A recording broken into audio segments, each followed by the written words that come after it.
Hello बच्चों, good morning. आज हम ज्ञान एवं पाठ्यक्रम में ज्ञान के विभिन्न प्रकारों के बारे में पढ़ रहे थे। कल पिछली क्लास में हमने ज्ञान के विशिष्ट प्रकारों के बारे में चर्चा की थी, जिसमें एक पॉइंट था कि आप्त वचनात्मक ज्ञान या अधिकारात्मक ज्ञान। नेक्स्ट था प्रयोग या सूझबूझ पर आधारित ज्ञान। उससे नेक्स्ट था तर्क संगत ज्ञान या तार्किक ज्ञान। ये हमने कल पढ़े थे। आज हम ज्ञान के कुछ अन्य प्रकारों के बारे में अध्ययन करेंगे, जिसमें है आज हमारा वैज्ञानिक ज्ञान। वैज्ञानिक ज्ञान क्या होता है बेटा? वह ज्ञान जो विज्ञान से संबंधित है। अपने आप ही शाब्दिक अर्थ से दिख रहा है कि भाई विज्ञान से संबंधित ज्ञान वैज्ञानिक ज्ञान होता है, और वो ज्ञान जो प्रयोगशालाओं में प्रयोग करके जिसका परीक्षण किया जाता है, निरीक्षण किया जाता है। इस तरह के ज्ञान के जो परिणाम आते हैं उनकी पुष्टि के लिए हम कोई भी जो विषय विशेषज्ञ है या कोई विद्वान है या कोई वैज्ञानिक है उसको दोबारा से प्रशिक्षण कर सकता है उसके ऊपर, उसके परिणामों पर। ठीक है, तो वैज्ञानिक ज्ञान किसे कहते हैं? यह ज्ञान विज्ञान के क्षेत्र में विज्ञान में रुचि रखने वालों के लिए होता है। विज्ञान में के लिए होता है और विज्ञान में रुचि रखने वालों के लिए रहता है। इस ज्ञान को प्रयोगशालाओं में प्रयोग करके निरीक्षणों द्वारा प्राप्त करते हैं। प्रयोगशालाओं में इसके ऊपर प्रयोग करके निरीक्षण करते हैं और फिर इस ज्ञान को प्राप्त या इसको पुष्टि करके इसको साबित किया जा सकता है। इस ज्ञान की पुष्टि यानी कि इस ज्ञान के परिणामों की पुष्टि अन्य मनुष्यों, वैज्ञानिकों व विशेषज्ञों द्वारा किए गए परीक्षणों से की जा सकती है। कहता है कि इस प्रकार का जो वैज्ञानिक ज्ञान होता है उसके परिणामों की अगर हम दोबारा से पुष्टि करें तो उन्हीं परीक्षणों पर कर सकते हैं जिनके ऊपर जो मनुष्य, वैज्ञानिक या विषय विशेषज्ञों द्वारा जो परीक्षण किए गए थे उस माध्यम से हम दोबारा से इसके ऊपर परीक्षण कर सकते हैं। इस ज्ञान को सक्षम बनाने हेतु इंद्रिय ज्ञान व तार्किक ज्ञान का सहयोग लेना पड़ता है। यानी कि वैज्ञानिक ज्ञान को सफल बनाने के लिए हमें अपने इंद्रिय ज्ञान या तार्किक ज्ञान का सहयोग भी लेना पड़ता है। ठीक है, नेक्स्ट है क्रियात्मक ज्ञान।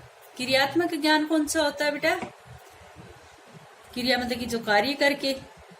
आपने पढ़ा होगा कि जॉन डीवी का जो प्रयोजनवाद था उसमें उन्होंने कहा था कि बालक को ऐसे कार्यों के माध्यम से शिक्षा दी जाए जिसका उसके जीवन में या समाज के लिए उसका कोई उपयोग हो। तो वो क्रियात्मक ज्ञान के बारे में ही बता रहे थे। क्रियात्मक ज्ञान कौन सा होता है? जो किसी व्यक्ति की क्रियाओं से या कार्यों से संबंधित हो और वो कार्य जो उपयोगी हो, जिसकी अपनी कोई उपयोगिता हो। देखो क्रियात्मक ज्ञान क्या होता है। क्रियात्मक ज्ञान एक व्यक्तिगत ज्ञान है जो व्यक्ति के अनुभव, प्रयोग, निरीक्षण के आधार पर प्राप्त होता है तथा यह ज्ञान लाभदायक और उपयोगी होता है। क्रियात्मक ज्ञान कौन सा होता है? जो एक व्यक्ति के व्यक्तिगत ज्ञान से संबंधित होता है, जिसमें व्यक्ति स्वयं अनुभव करता है, प्रयोग करता है, निरीक्षण करता है और उसके आधार पर ही ये ज्ञान उसे प्राप्त होता है। व्यक्ति स्वयं कार्य करता है, इसमें स्वयं क्रिया करके इस ज्ञान को प्राप्त करता है, इसलिए उसके अनुभव, उसके प्रयोग, उसके निरीक्षणों के आधार पर ही ये ज्ञान उसे प्राप्त होता है। ये ज्ञान लाभदायक और उपयोगी होता है। देखो जॉन डीवी का उदाहरण दे रखा है यहाँ पर। क्रियात्मक ज्ञान जॉन डीवी के प्रयोजनवाद पर आधारित है। इसमें ज्ञान की उपयोगिता पर जोर दिया जाता है। ज्ञान की उपयोगिता पर जोर दिया जाता है क्योंकि जॉन डीवी ने कहा था कि किसी बालक को ऐसे कार्यों के माध्यम से शिक्षा दी जानी चाहिए जिसकी कोई उपयोगिता हो, या तो उस बालक के जीवन से या वो समाज के प्रति उसका कोई उपयोग हो। यानी कि शिक्षा ऐसी हो जो समाज उपयोगी हो। ठीक है, ये क्रियात्मक ज्ञान होता है। नेक्स्ट है सहज बोध अथवा अंतः प्रज्ञात्मक ज्ञान। अंतः प्रज्ञात्मक ज्ञान क्या होता है बेटा?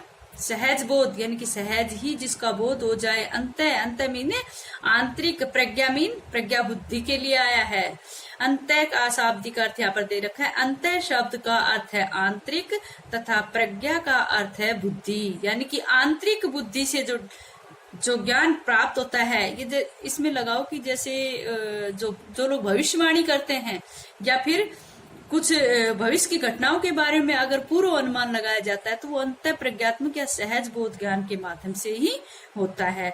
और ये माना जाता है कि ये ज्ञान सभी लोगों को पास नहीं होता है, क्योंकि ये इंद्रियों से परे है। हम इंद्रियों के माध्यम से इसको अनुभव नहीं कर सकते, इसको सुन नहीं सकते, इसको देख नहीं सकते, लेकिन ये तो एक सूझ है जो अपने आप, जिसका बोध अपने आप ही आंतरिक मन में हो रहा है। तो इसलिए इसको ज्ञान की छठी इंद्रिय भी, 5 ज्ञान इंद्रिया तो हम सबके पास है, लेकिन जिनको ये ज्ञान प्राप्त है उसके पास ज्ञान की छठी इंद्रिय भी है। देखो, अंत शब्द का अर्थ है आंतरिक तथा प्रज्ञा का अर्थ है बुद्धि। इस प्रकार अंत प्रज्ञा का अर्थ है आंतरिक बुद्धि जिसके द्वारा वह उचित अनुचित, शुभ अशुभ तथा सही गलत का ज्ञान प्राप्त होता है। कहता है कि ये जो बुद्धि, इस तरह के का ज्ञान जिसके पास होता है उसको उचित अनुचित, शुभ अशुभ, सही गलत का ज्ञान प्राप्त हो जाता है और वो भविष्यवाणी भी कर सकते हैं। संपूर्णता का बोध तथा उसकी अनुमति का ज्ञान अंतःक्रिया है। संपूर्णता का ज्ञान माना जाता है कि ये जो लोग होते हैं इसमें जो ज्ञाता होता है वो ज्ञेय में लीन हो जाता है और उसे संपूर्णता का बोध होता है, जिसे सहज बोध कहते हैं। उसकी अनुमति का नाम अंतःक्रिया है। ठीक है। भविष्य की घटनाओं के संबंध में पूर्व ज्ञान ही सहज बोध अथवा अंतः प्रज्ञा ज्ञान कहलाते हैं। भविष्य की घटनाओं के संबंध में पूर्व ज्ञान, कोई अंदेशा हो कि आने वाले समय में भूकंप आने वाला है, ये होगा वो होगा, तो भविष्य की घटनाओं के बारे में पूर्व अनुमान वैसे तो आज साइंस भी लगा रहा है, लेकिन ये जो अंतः प्रज्ञात्मक है, ये आंतरिक बुद्धि से संबंधित है। इसमें जो लोग भविष्यवाणी करते हैं उसको लिया जाता है। ठीक है।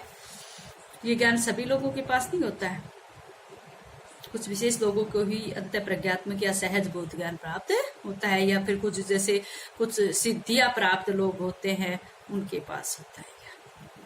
नेक्स्ट है श्रुति ज्ञान। श्रुति ज्ञान क्या होता है बेटा? अपने आप ही शाब्दिक अर्थ में दिख रहा है कि श्रुति यानी कि श्रवण, सुनने से जो ज्ञान प्राप्त होता है वो श्रुति ज्ञान के अंतर्गत आता है। और आप सभी जानते हो कि हमारे पास जितना ज्ञान है उस ज्ञान का जितना भंडार, उस भंडार का आधा हिस्सा हमें सुनने से ही प्राप्त होता है। ठीक है। बहुत सी जैसे हम पढ़ने नहीं बैठे थे उससे पहले भी हमें बहुत सी चीजों का ज्ञान हो गया था, क्योंकि हमने उनको सुन रखा था। श्रुति ज्ञान, और यहाँ पर श्रुति ज्ञान कौन सा होता है? पौराणिक, परंपरागत एवं श्रव मान्य ज्ञान जो धार्मिक ग्रंथों पर आधारित होता है, श्रुति ज्ञान कहलाता है। श्रुति ज्ञान कौन सा? जो सुनकर प्राप्त होता है। यहाँ पर देखो, पौराणिक, पुरानी, परंपरागत जो अपने संस्कारों से, परंपराओं से परिपूर्ण, एवं श्रव मान्य ज्ञान जो ज्ञान प्रसिद्ध हो चुका है, जिसको माना गया है, वह ज्ञान जो धार्मिक ग्रंथों पर आधारित है, जिसमें धर्म कर्म की बातें भी हुई हैं। धार्मिक ग्रंथों पर यानी कि धर्म जो है वो सत्य का और यथार्थ की बातें करता है, इसलिए धार्मिक ग्रंथों पर आधारित होता है, वह श्रुति ज्ञान कहलाता है। इसमें आपके प्रवचन भी आ जाएंगे, भजन भी आ जाएंगे, वो भी पौराणिक कथाएं भी आती हैं, परंपरागत जो संस्कारों की बातें हैं वो सारी इनके अंतर्गत आती हैं। ये था आपका ज्ञान के विशेष प्रकार। ज्ञान के जो विशेष प्रकार थे उसके अंतर्गत हमें 7 प्रकार का ज्ञान प्राप्त होता है।